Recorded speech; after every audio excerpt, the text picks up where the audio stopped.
McClain Shallow Wells founder, Jim McClain, takes us on a wide-ranging journey to everything wells. From cultural influences, their place in our history, religion, and art, to how they helped shape our world and the contours of humanity.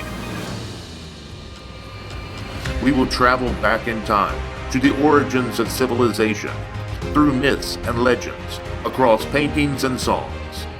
Witness the fantastic journey unfold as we seek to understand our relationship with Earth's most precious resources. This is the World of Wells.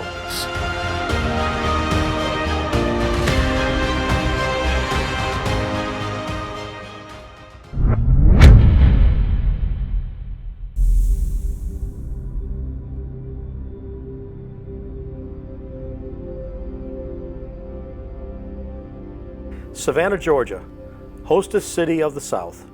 Founded in 1733, this would be the last of the original 13 English colonies established in North America. Today she is a major seaport in the southeastern United States. I moved here in 1978 and chose to put down roots and begin my family here. My business, McClain's Shallow Wells, is based here among the ancient oaks of Ferguson Avenue near the historic Isle of Hope. It is here we have drilled shallow wells for customers seeking an economical source of irrigation water that doesn't harm the environment or drain the source of our precious drinking water, the Floridan aquifer. Now let us explore wells that make a city like Savannah, Georgia possible, starting with the earliest historic wells all the way up to the modern wells of today. Archaeologists tell us that humans have inhabited the southeastern area of North America for some 16,000 years, give or take a few thousand years. Research at Paleo-Indian sites continues to this day as we seek more definitive answers to the origins of early Americans. One thing is certain, when people first formed communities here, they required fresh drinking water.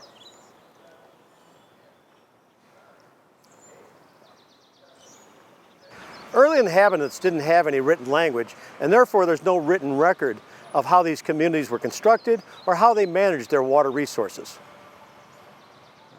What we do know is that there was an abundance of natural springs across the region. When General James Edward Oglethorpe first founded the Georgia colony in 1733, he befriended Native American chieftain Tamachichi. With Tamachichi's help, he was able to establish the best site to build the settlement called Savannah at Yamacraw Bluff. The first order of business must have been to locate clean water.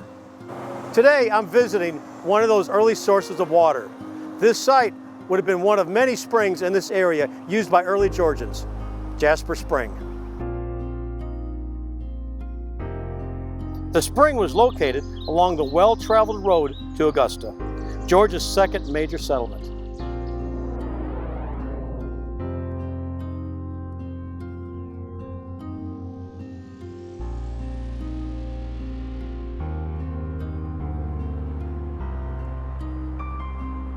In our last chapter, we talked about how wells got their names, and the story about this spring illustrates that point perfectly. In 1779, during the American Revolutionary War, the city of Savannah was under siege by the colonial army.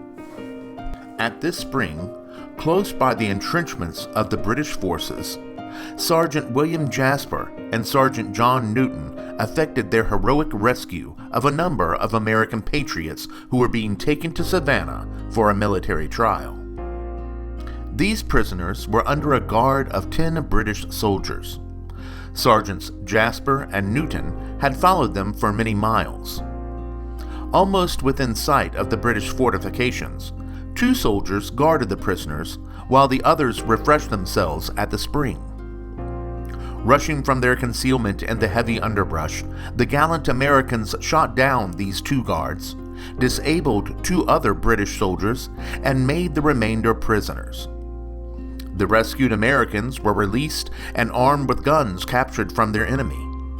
The British prisoners were then marched to the American camp in South Carolina.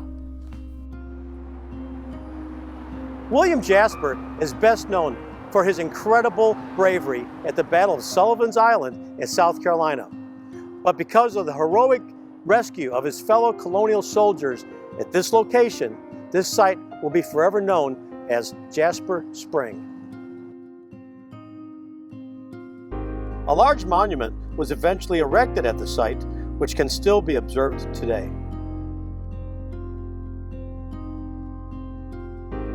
Now let us go back in time and see what this site might have looked like in Georgia's colonial past.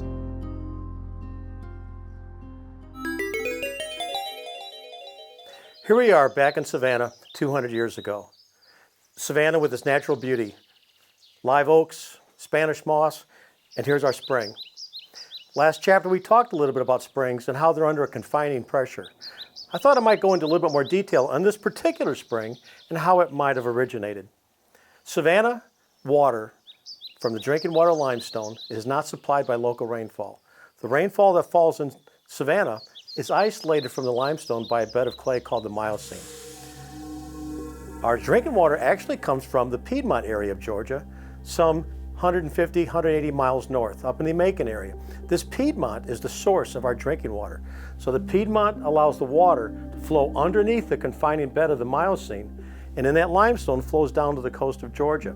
So there's an elevation difference of some several hundred feet, 200, 300 feet, where that water at the Piedmont area is much higher than the source of the water in Savannah. So that artesian pressure is what gives us our pressure in the limestone, because the water level in the Piedmont is higher than the water level in Savannah. Now, when that spring is flowing, it required a fracture in the Miocene, because normally that Miocene is a confining bed, but there must have been some sort of fracture in it at that time. Well, because the aquifer is higher here than it is here, the water would come up through that fracture through the Miocene and perhaps bubble out on the ground and form our spring here. Of course, back then there wasn't any other pumping from the deep wells, but now, 200 years later, the water in that formation has lost that artesian pressure, so the water is no longer flowing out of that spring, and the spring today is probably just a collection of surface water puddling at the top of the aquifer. In this diagram, we see how the drilling of more and more deep wells has dropped the pressure of the potentiometric surface to as much as 150 feet, even as the amount of water in the aquifer remains plentiful. Now, if you took a clear tube in a U shape and filled it with water, you can see how the water seeks its own level. It doesn't matter where the ends of the tube are positioned. But if you take one end and raise it above the other end, the water is going to flow out, because the water is always going to seek its own level. So if you raise one end, the water comes out here. If you raise the other end, the water comes out the other end. That's how artesian flow in a spring works. This is what the spring might have looked like 200 years ago. But as recently as less than 100 years ago, this is what the spring looked like. You can see when it was erected in 1932 how ornate it is. It almost looks like a Roman spa. It's beautiful, the architecture and some of the marble work that's around it. A really beautiful feature. Today, it's totally submerged in overgrowth, local rainfall, leaves, not maintained, but underneath all of this is a quite beautiful structure that's been lost in history. We talked about how springs and wells were given names. This particular spring, Jasper Spring, was named because of a very important event that made Sergeant Jasper and Sergeant Newton very famous. A Revolutionary War figure who became a hero for what he did for the colonial Americans. The remains of another colonial era well can be found right here at Wormslow Historic Site in Isle of Hope, Georgia.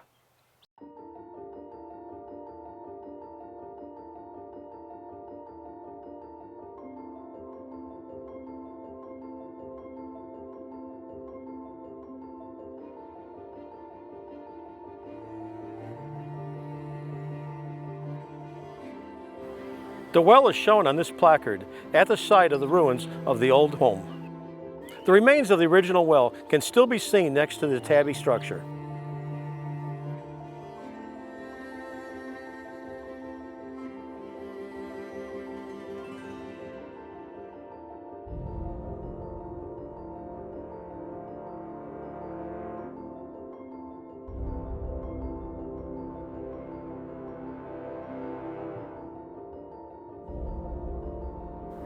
There is a diorama inside the Wormslow Museum.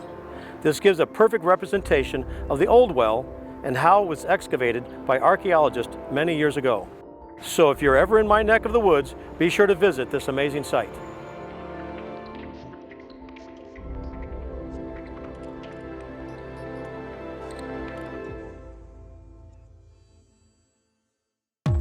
Savannah has an incredible number of historic sites. Today we're visiting with Connie Shreve at the Savannah-Ogeechee Canal. She's going to show us a few of the artifacts and things that have come from a well that was dug here when the canal was first developed. This well that they've got has been looked at and explored by other archaeologists. We're going to look at the well itself and just to see what kind of condition it's in. I haven't seen a dug well like this, but it's going to be really curious to see if some of the construction and some of the capabilities they had 100 years ago matches with some of the wells we saw that were put in thousands of years ago. So it's looking really forward to seeing what Connie has here, and we're going to go visit her right now. Hi, I'm here with Connie Shreve at the Savannah-Ogeechee Historic Canal in Savannah, Georgia. And we've been having some really insightful conversations about the dug well that they've got on the property. Now, I wasn't even aware there was a dug well over here, so when we did our previous documentary talking about dug wells in the Middle East and the biblical history of wells, now this kind of ties into that, because even in today's world, and today's world was 100 years ago, 150 years ago, people are still using dug wells. It's the easiest way to get a good, clean source of water. So Connie has a well, a dug well that she's going to show us today, and we're hoping to get a little bit of insight into how that construction of that well may have compared to wells that were put in thousands of years ago. And we're going to hear some interesting stories about some of the artifacts they pulled out of that well, because they had an archaeological team come here and dig out the well to find out what type of items were in the well. Because as I said before, I don't know why, but everybody wants to throw something down a well. Can you tell us a little bit about the archaeological work that was done here? Dr. Mark Newell and his team came and did the archaeology over at the Toll Keeper's site. So they discovered the well, and it'd be interesting for a real well man to come and tell us about the well that was found. Yeah. Well, anything striking that they got out of the well that you remember? Anything Oh, yes, particular? They found some artifacts in the well. Yeah, anything like Civil War artifacts or anything they could date some of the materials? I think it was more household materials. They found scissors and pottery shards and more things that they thought that they had found the homestead. If you've got the time, and we appreciate your hospitality, can we go out and take a look at the well and see what it looks like? We'd love to. Let's go see that well. Great. Let's go do it.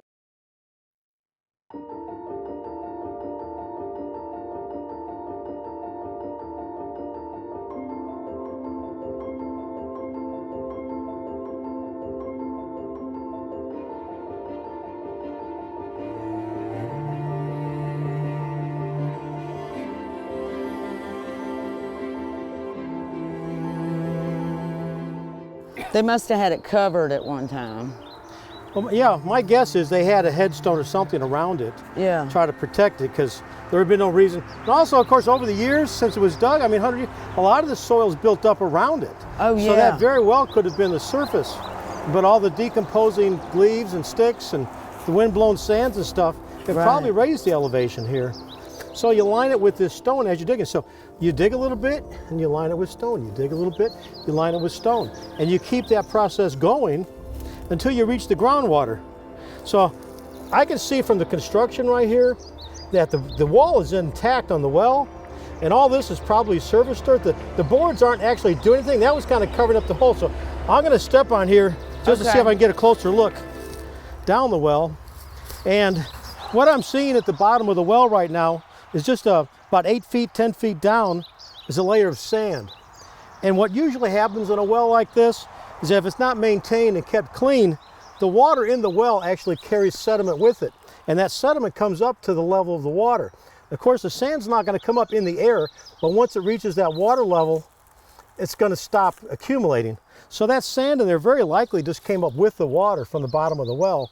And it's probably, that's the top of the water. If you started digging in that sand right there too much, you'd find you're right on top, and definitely the capillary fringe, but you're gonna get down into that water-bearing formation below that sand pretty quickly, because the water table, surface water table around here is about 8 to 10 feet typically. Wow. So, and you can see from the depth of the water in the canal. Oh, yeah. That's down there about 8 or 10 feet. So for the most part, that's just the groundwater level right there. So it's probably the same thing right about here, 8 or 9 feet down. But you can see from the construction of the well, it's much like the wells that were put in 1,000 years ago. And wow. Back then, what we're seeing now, we're kind of standing in a hole. But my guess is that used to be the ground level right there. Yeah. Because they wouldn't have done all this, you dig all this out to dig this, they would have started at the ground level and put the brick right at the beginning when they started digging. I mean, I really love going back and seeing places like this with the artwork that went into the brick. Right. You don't see people that can do this anymore. You don't think it's newer than the 1800s? No, no. Yeah. This looks, no, they wouldn't have. If it was newer than that, but they use concrete pipe. Oh, yeah. They'll just take a piece of conduit and put it in the ground, or they use tile. This old brickwork like that, you'll see this downtown in Savannah. They have cisterns, and the fire departments use them downtown in the squares, and they built these huge 1,000, 1,500 gallon cisterns where they collect rainwater in the cistern, and when they needed fire for water to put out fires downtown, they use the cisterns for water supply. And you see the same type of brickwork downtown in Savannah from back in the 1800s when Savannah was being developed, and that's that same type of artistry in the brickwork. So some beautiful, beautiful work here. I wish I had water in it. You know, I know. It makes me want to come back and dig a hole here and get some water out of it and see what we can get. I'm so glad you came to look at our well. All right. Well, thank you, Connie. Wonderful. I really appreciate it. Thank you. Thank you for coming. It's everything I hoped it to be. Hey, Connie, we've been out to see the well, and you told us about the archaeological dig that had been done out there a few years ago. And these are some of the items they pulled out. And it's kind of what you expect to see. People dump their trash down the well. It's kind of interesting. You wonder what these scissors might have been used for at the time. That they want to throw them down the well. Right. So if they weren't as part of a murder scene or something. But we can see some belt buckles here, apparently, some old cheap spoons. You know, these people probably didn't have a lot of money in those days working on this. So you're not seeing really ornate artifacts coming out of the well. There's not going to be any gold belt buckles or anything out of here, but you can see some of the staples that were probably used on the construction of the locks. Those are the biggest staples I ever saw. Yeah. Wow. They were used probably keep some of the timbers together and some of the locking mechanism. I have no idea what that is. This look right here, doesn't it kind of look like a butter knife that maybe got distorted in a fire? Maybe they burnt it and then threw the remains down, because you can see it's carbon to it. So it's probably had exposed to fire. There's a little bit of metal showing through it there, but yeah, these are interesting items. It's really cool to see some of the stuff. Knowing it's probably 150, 200 years old. So, I mean, how many people have touched this in the last 150 years? Not many. Not many, huh? Is there anything there that holds any special interest to you that you've seen out of these sites? Oh, look at I love all right the there. pottery that was found That near was the well site. also? All of this was in the well. These were all around the well and the toll keeper's house.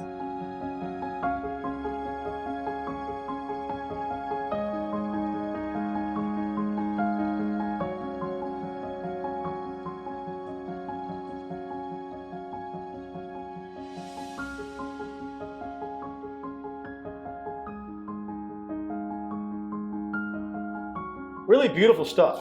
And I'm glad to see that some of that was preserved. The scissors. I love the scissors. Look at those old things. The wells at Wormslow and Savannah-Ogeechee Canal are considered shallow wells and were hand dug into the superficial aquifer. Today, we use a drilling rig, like the one you see here, to drill into these superficial aquifers, so we do not have to dig them by hand. However, the water from a shallow well is often not suitable for drinking water and is primarily used for irrigation on lawns, golf courses, and agriculture.